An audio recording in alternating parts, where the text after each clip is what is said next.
Agora, príncipes e princesas, a tia Nana vai fazer juntinho com vocês a chamadinha da semana. E olha só onde nós estamos, no fundo do mar. Vou mostrar para vocês o nome dos meus peixinhos. Combinado? Vamos começar? Se eu fosse um peixinho e soubesse nadar, eu tirava o adelmo do fundo do mar. Se eu fosse um peixinho e soubesse nadar, eu tirava Alice Ferraz do fundo do mar. Se eu fosse um peixinho e soubesse nadar, eu tirava Alice Reis do fundo do mar. Se eu fosse um peixinho e soubesse nadar, eu tirava Alice Rodrigues do fundo do mar. Se eu fosse um peixinho e soubesse nadar, eu tirava a Alicia do fundo do mar. Se eu fosse um peixinho e soubesse nadar, eu tirava o Benício do fundo do mar. Se eu fosse um peixinho e soubesse nadar, eu tirava o Benjamin do fundo do mar.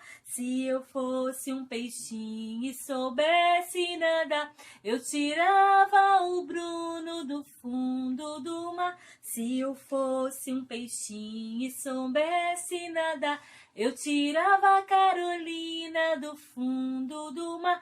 Se eu fosse um peixinho e soubesse nadar, eu tirava o Guilherme do fundo do mar. Se eu fosse um peixinho e soubesse nadar, eu tirava o Igor do fundo do mar. Se eu fosse um peixinho e soubesse nadar, eu tirava o João do fundo do mar. Se eu fosse um peixinho e soubesse nadar, eu tirava a Laura do fundo do mar. Se eu fosse um peixinho e soubesse nadar, eu tirava a Alice do fundo do mar. Se eu fosse um peixinho e soubesse nadar, eu tirava o Marcelo do fundo do mar. Se eu fosse um peixinho e soubesse nadar, eu tirava a Mariana do fundo do mar.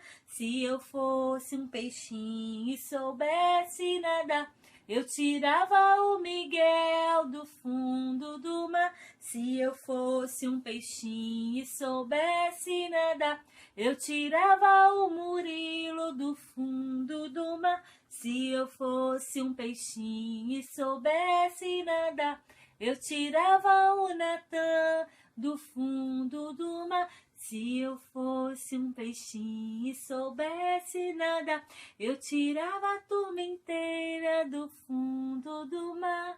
Adeus cidade, adeus Maranhão, adeus turminha do meu coração. Beijo, beijo, tchau, tchau.